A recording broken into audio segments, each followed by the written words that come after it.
Welcome to another VP Gathering. It's great to be here again.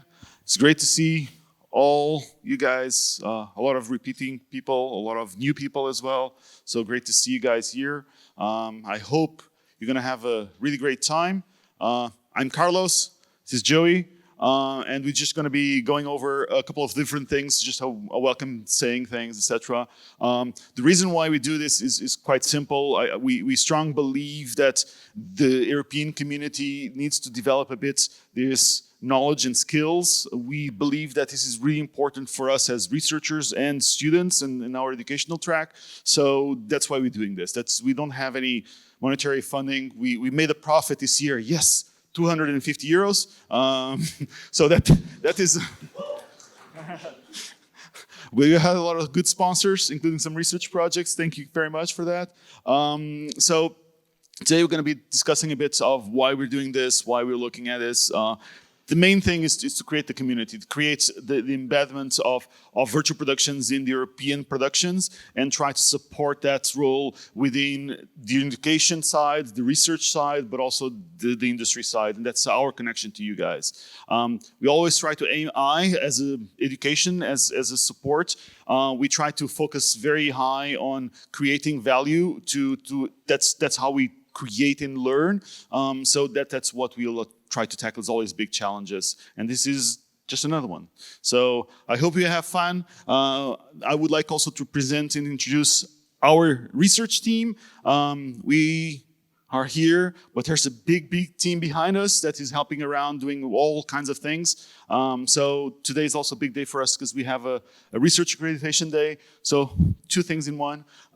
So I'm really glad that, and I would like to just share their support and their work they've been doing it. Our research team is called Cradle. We focus in R&D and innovation. We have a very broad spectrum. Virtual productions sits under XR, is actually just a section of it. We like very much to work with developing new things. We work with industry, work with research projects. We have a very variety set of things. We develop prototypes, tools for industry, but also we have research projects. We write about, create tools, share it, open source, and that's one of the things that we would like to contribute to. So this is another element that we try to contribute to you as industry, but also to make it value for our students. All right, as we are part of the Academy of Games, Media and AI, we have a lot of different students working here with our virtual production stage. So we have the media students who are trained in camera work, the lighting in the studio, and how to record audio. We have production students who have every semester, they run their own virtual production short from start to finish. We have the game students who are responsible for creating the Unreal backgrounds, who are also doing programming, tools, optimizing of our XR stage. We have a new VFX track who is learning about in-VFX camera effects. We have the AI students now, which is a brand new course. They are gonna, thank you. They're gonna help us improve the stage on an AI level. And now we have also master students and graduation students writing their theses, their capstones, their graduation and research projects as well. During lunch, they will show you some of their projects they're working on. Feel free to check them out, ask them some difficult questions, and I would like to show you a reel of stuff they worked on. You probably have to click there. Yeah, there we go.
Lastly, we would like to thank the sponsors making today possible, and we hope you have a great time today and learn a lot. By the end of the day, after this event, there's another event in the city center. If you feel like going for some drinks and meeting the local game industry, there is a drink in the city center for networking and just fun. So please join. And then we would like to invite Brad on stage.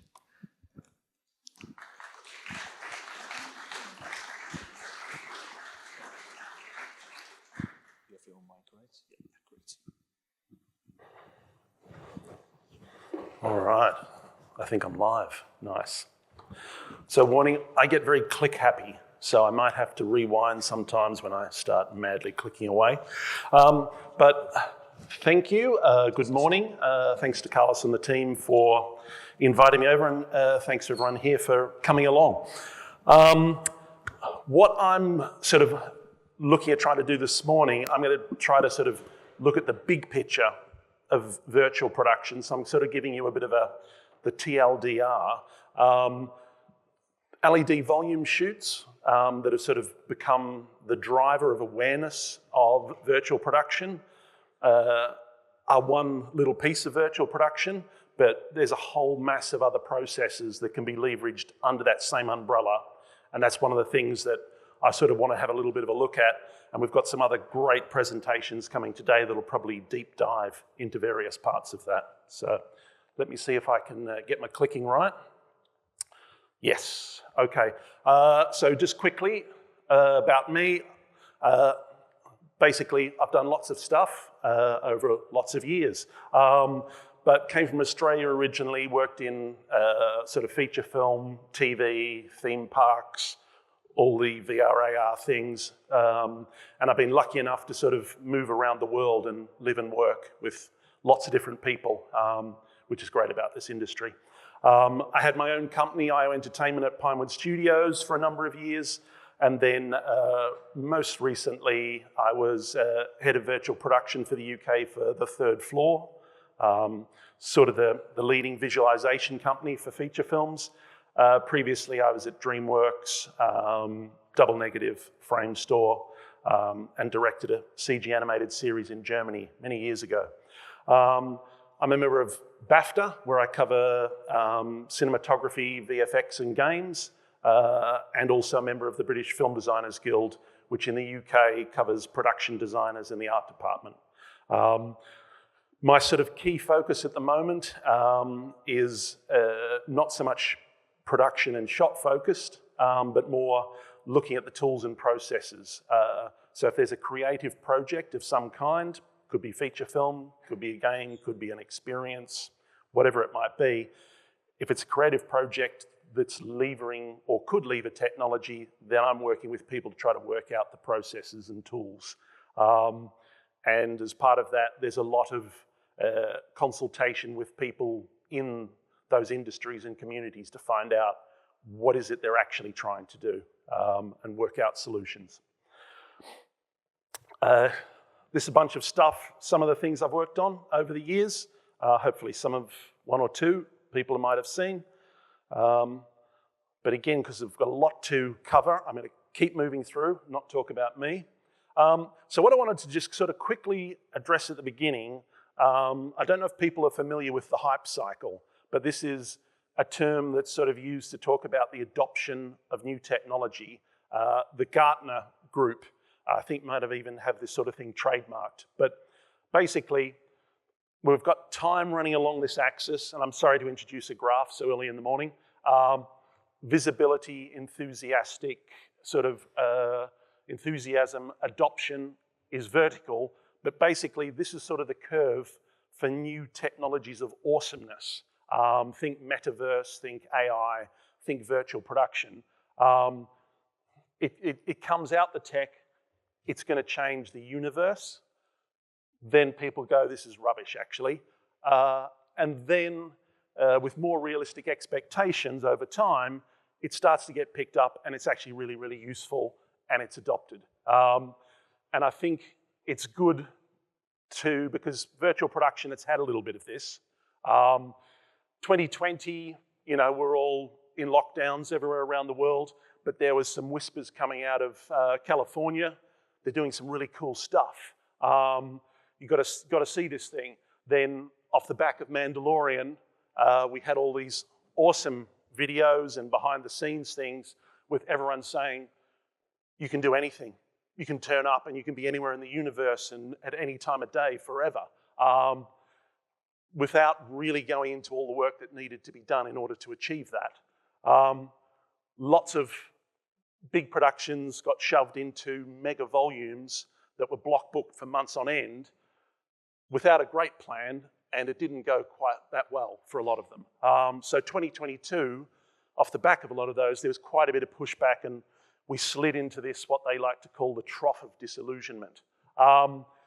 And now I think 2023, 24, we're coming up that slope of enlightenment, as they say, because the tech is starting to evolve, the crews are starting to stabilize, best practices are coming through, and multiple generations of tech down the track. It's all starting to become stable, and people that are going to have a VP spend are starting to understand what's required if you're going to do that spend to get value. So just quickly, because again, virtual production can mean anything to anyone, I'm picking my definition for today. So I've just sort of ripped this off from the VP glossary online and just changed a little bit at the end. Virtual production is an umbrella term for techniques that allow filmmakers the ability to interact with the digital process in the same way they normally interact with the physical world. I just changed that live action because live action's a very narrow sort of focus. But basically, virtual production should allow you to go about your business as if the virtual thing, the thing that doesn't exist yet, is actually in the room with you. And that's what I'm sort of focusing on. In the past, there's been some awesome diagrams to explain virtual production. They confuse the hell out of me. Someone will explain them to me, but I've never quite managed to make that much sense of them. It seems very complicated. There's this one I keep going back to a lot from our good friends at Epic. It's a bit more recognizable to me. I think, again, looking at the whole process of filmmaking, there's this massive part in the center where there's virtual production type activities. I think, one of the key points again is this little bit here. That's the LED volume shoot. Everything else, that's not in an LED volume.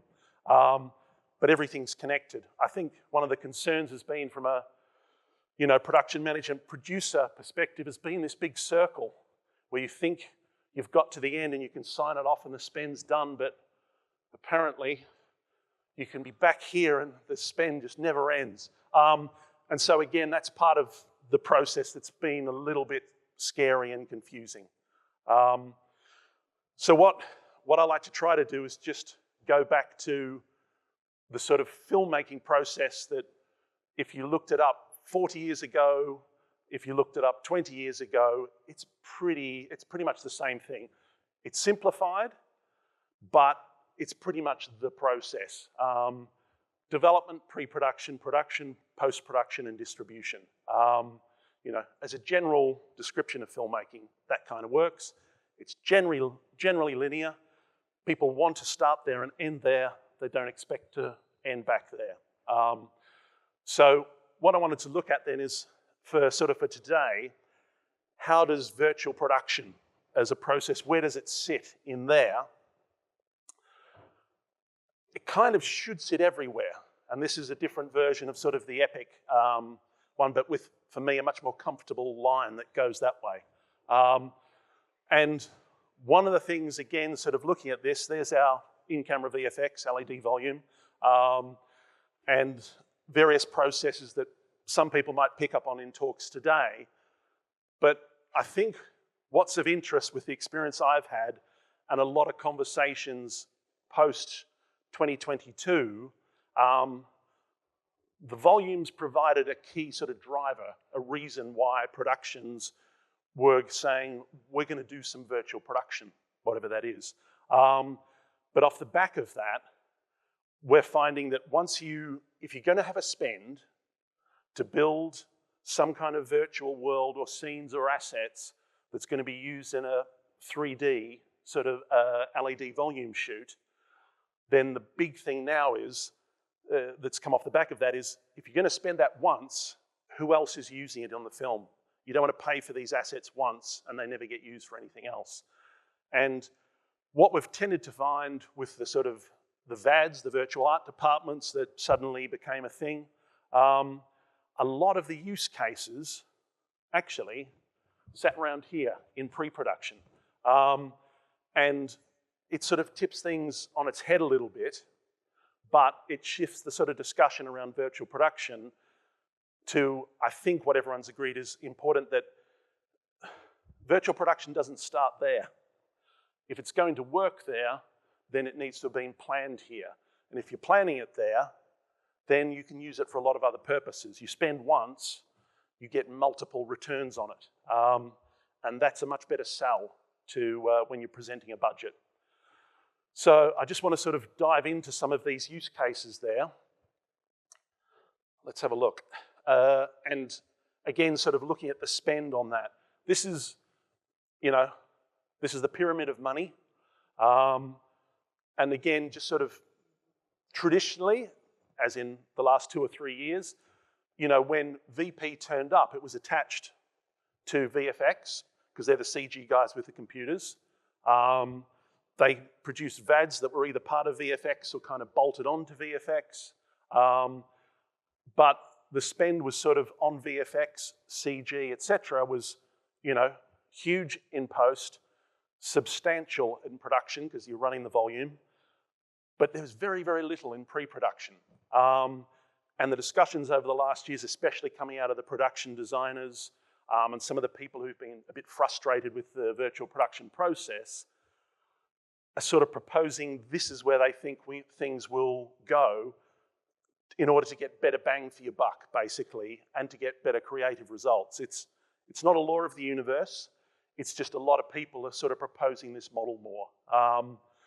So post-production spend, a chunk of that, and how much depends on the project, is arguably, people are saying, should be going into pre-production.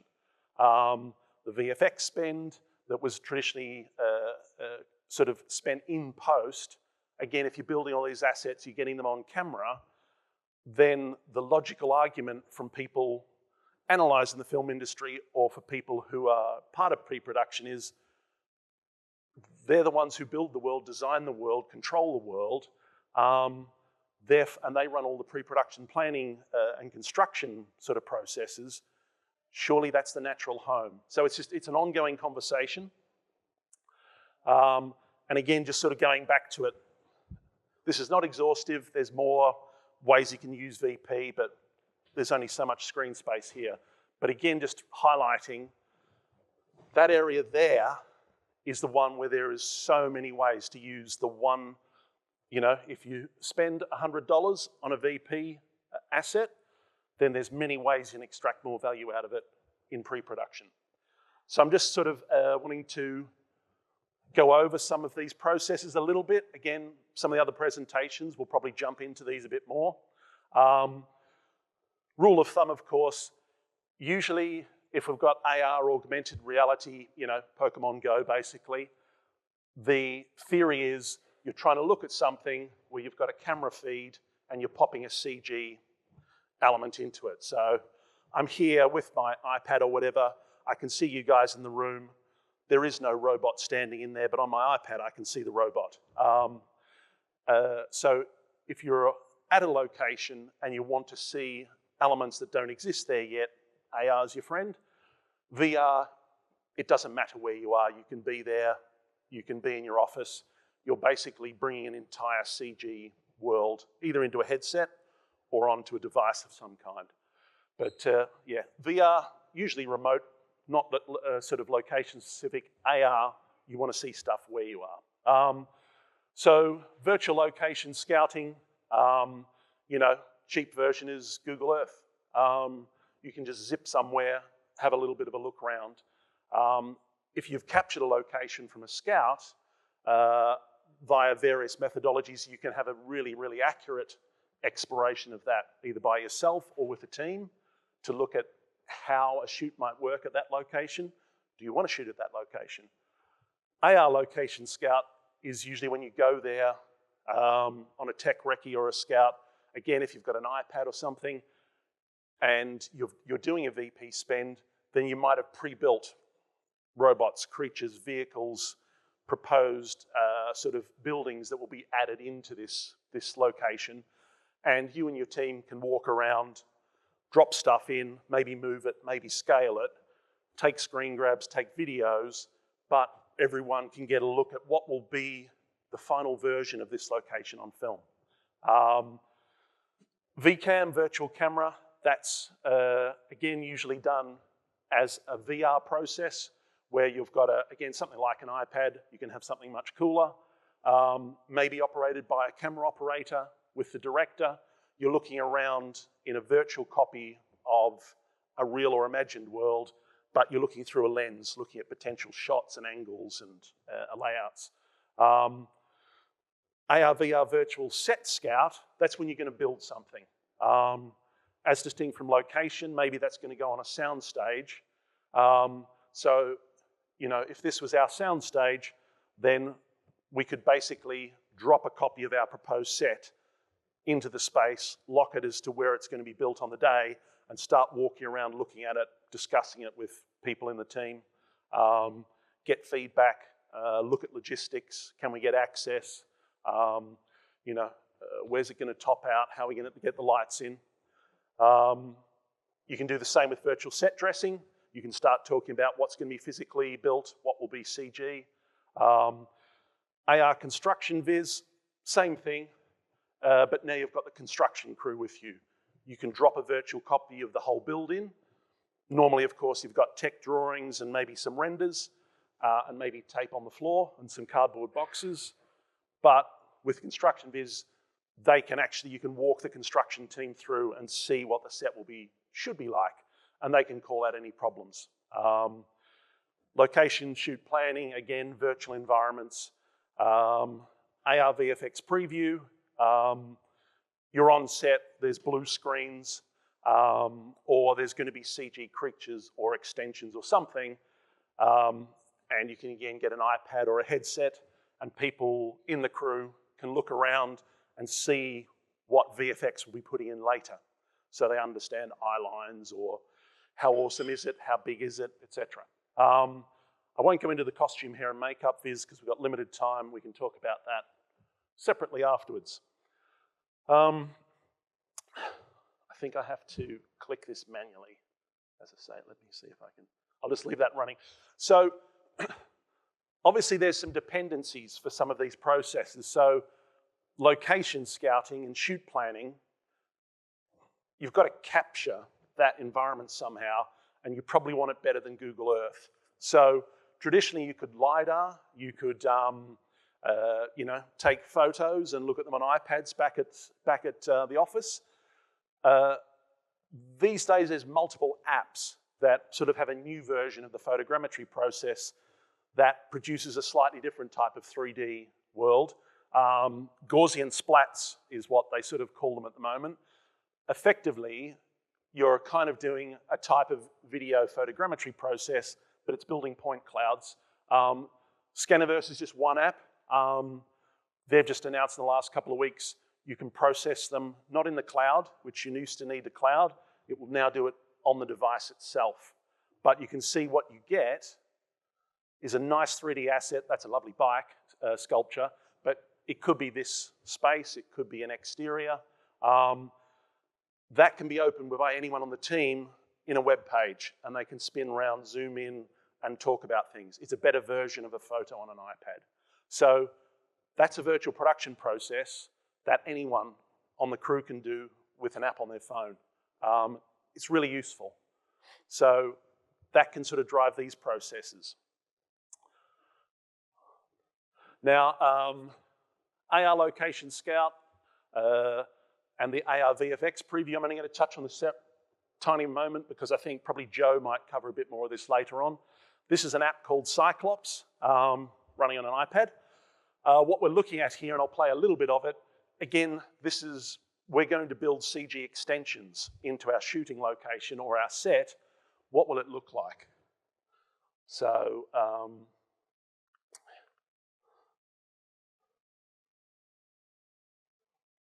you can see, again, this is just through an iPad, but this is, a streetscape with extensions in the back. It's not pretending to be final VFX, but it's very, very useful to understand what will it kind of look at, where will the mountaintop be, how big is the creature. I'm just going to skip through again, just looking at time. Sorry.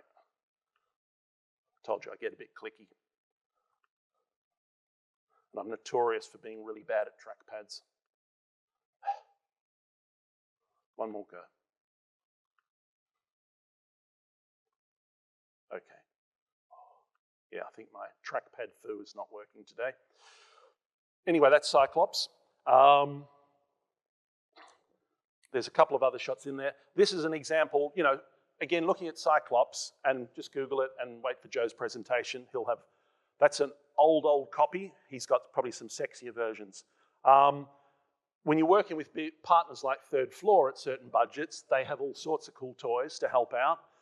But then there's also, simple solutions for different budgets that's sort of one-man band. This is software called Nor, run by Proteus, a little tiny team in Italy.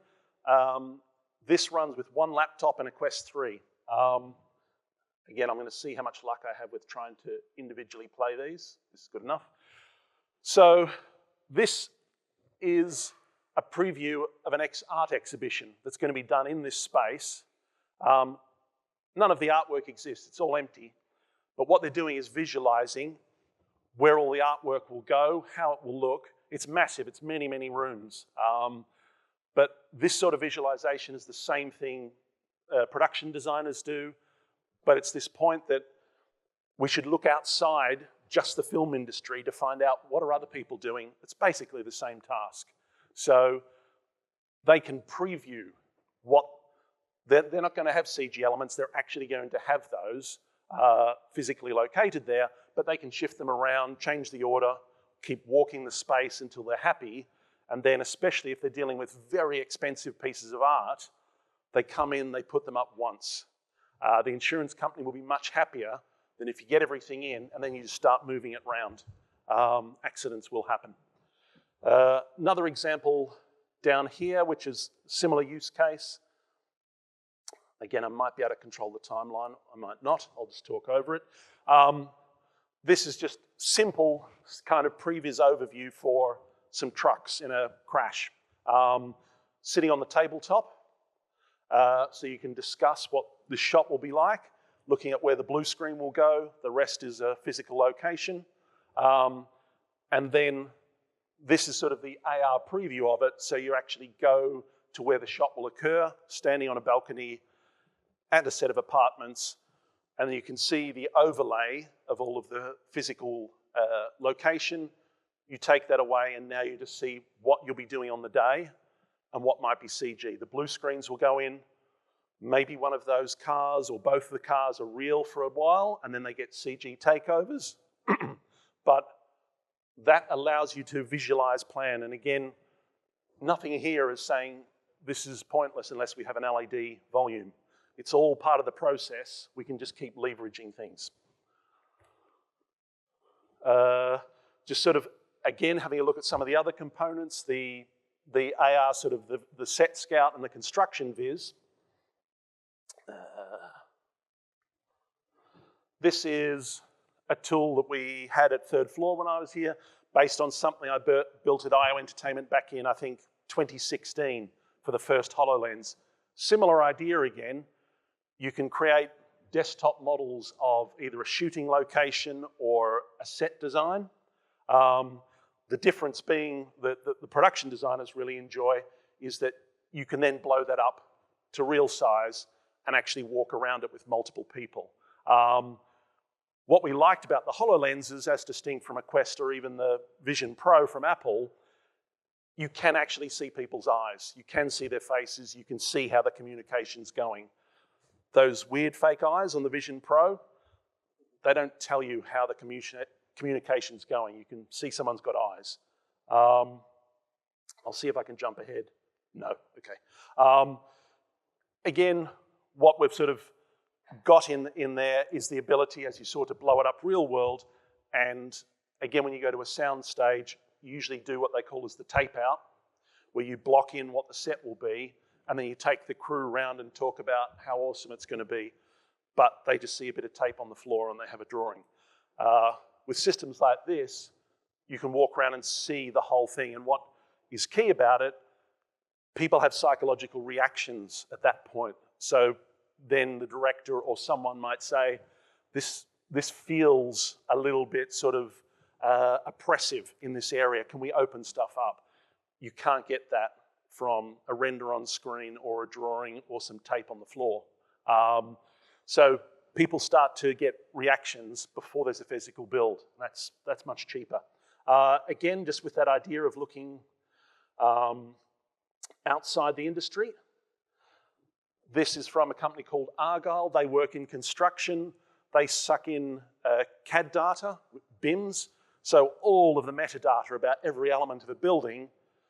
Then they can just go on site with the designers, stakeholders, people who are investing, the construction team. They walk around and everyone can see what will be constructed, bring up problems with design, with safety issues, with whatever. Again, just useful to keep looking outside of our industry and working out, is there anything else we can adopt? Just a quick one, because Vision Pro, it does cool stuff. So I tried to find a use for it, and this was the best I could come up with for now. This is way over the top for virtually anything we need in film, but it's just a hint of the possibilities of use cases where we've had similar use cases running on, say, the HoloLens and that type of thing. Prop fabrication companies who are going to build armor or weapons or vehicles. They can just get a person to physically stand in a position and then they can drop the weapon virtually into space. They can then look at it with iPads or headsets and they can see that parts of the design are going to cut through the hands, or the fingers won't be able to reach the trigger, or pieces of it are just, it's not going to fit. The armor is going to, bite into the arm. Pieces of it won't work properly. Otherwise, they have to do a whole physical build, maybe a 3D print, but it's time consuming. And when you find out it doesn't work, go back, reprint. So they're using this sort of thing to just drop virtual copies of physical objects around people and around vehicles before they fabricate to see, is it going to fit? And they make changes then. So all cool stuff. Eventually, this stuff needs to come together so people aren't working in silos with a million different copies of their own version of something that no one else has been able to reuse. So ideally, what we're sort of looking for, we would want to get to, is a common format, file format, with a database for the show, for the company, and then everyone in the departments can effectively, with their device that's relevant to their team, they can effectively open a portal into that database, view pieces in there, interact, maybe make changes, make notes, close their portal. Everything stays in the central database. And again, for someone, it will be a web page on a computer. Someone will be a head-mounted display. Someone will be a tablet. There's different devices that require different portals into that data. But the problem is we need some kind of common format. Otherwise, we've got version management of millions of different types of assets that are incompatible. So a proposal for this sort of, and where everything's coming together, it will take time. USD, Universal Scene Description, was created by Pixar for CG feature films. So it's already got a lot of expectations about departments all working in different types of processes with one common complex format. And so it's a good starting place, and it's picking up a lot in the industry. It's not trivial at the moment, but everyone's starting to come together around it. One of the key reasons, Disney open sourced it. So they don't own it anymore. It's open source.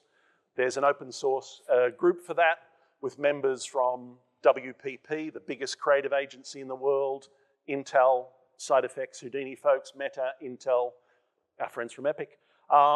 Lots of key players. The sort of company not mentioned there, two of the biggest companies, most valuable companies in the world are NVIDIA and Apple.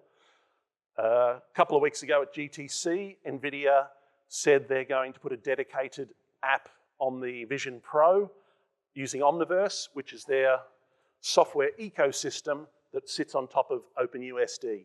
And if you've ever looked at anything 3D in the Apple system on a device, you're already using USDs. They are USD-Z formats. So Apple's all in on USD, and it's part of the spec if you're going to do 3D in the Apple world. We've got construction we've seen. There's lots of software up there that work with USD. It's growing every day. You can see examples of, if you want to drop into parts of the world to Location Scout. And then what I want to call out down the bottom is this is from BMW. That's not their real factory. That's a USD version of a factory that doesn't exist yet. It's not just architectural. It includes every robot and every movement that the robots will make and every part that they will work with, and it runs. And they've been running this simulation of what they're going to build to find all of the problems and work out what they need to do. So that is a digital twin of a factory that doesn't exist. How's that relevant to us? As we're working in a world with virtual productions coming together with digital processes, if you're going to go into volumes, they're digitally run. There's studios in the world. This is Moment Factory in Montreal. They work in XR largely. That's their physical studio. That's the digital twin. So if you're going to do anything in that space, you can download a copy of their entire studio into compatible software. You can operate the lights, you can operate the curtains, you can operate crane systems, you can put in your 45-foot super techno, you can rehearse and plan your entire shoot.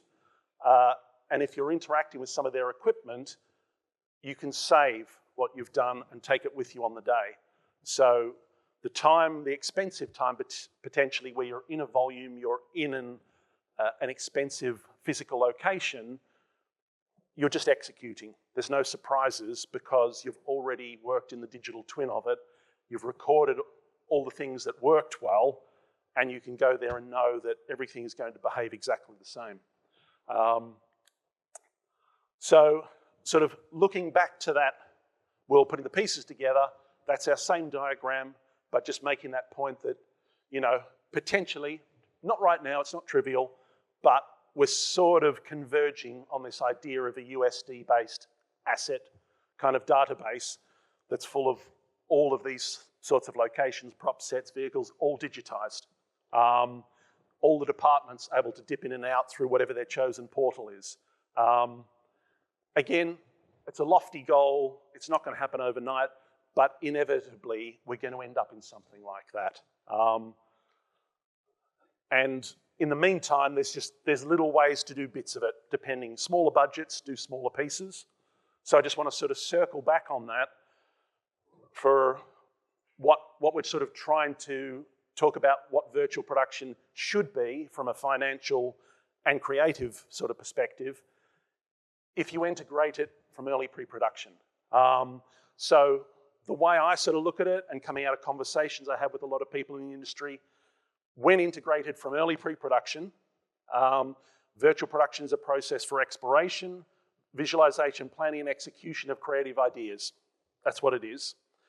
And above all else, and this doesn't come up that much, virtual production is a de-risking tool, a de-risking mechanism to ensure you get the greatest creative result for your budget.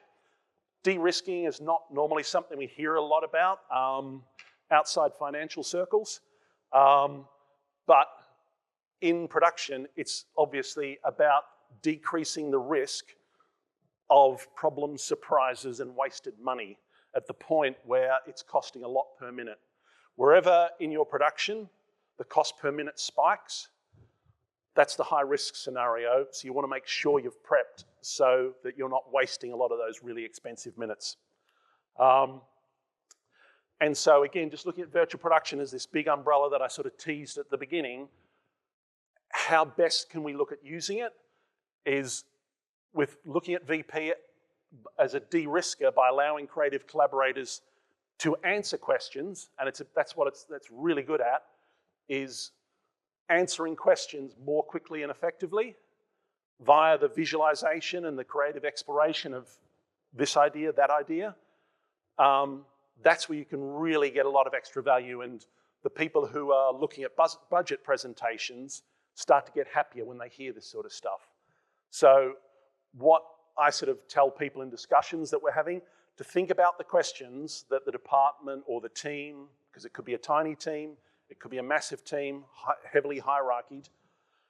What are the questions the department or your team need to answer? Things like, what would it look like if? Creative. Would it be better if? Maybe safety or creative. And would it be possible to? These are all the things virtual production should be answering all of that.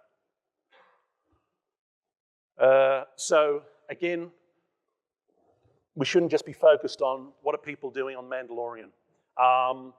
Just look around the world, look at all the tech that's happening, and look at people doing similar processes and ask that question.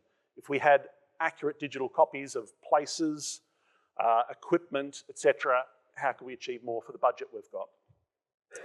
Thank you.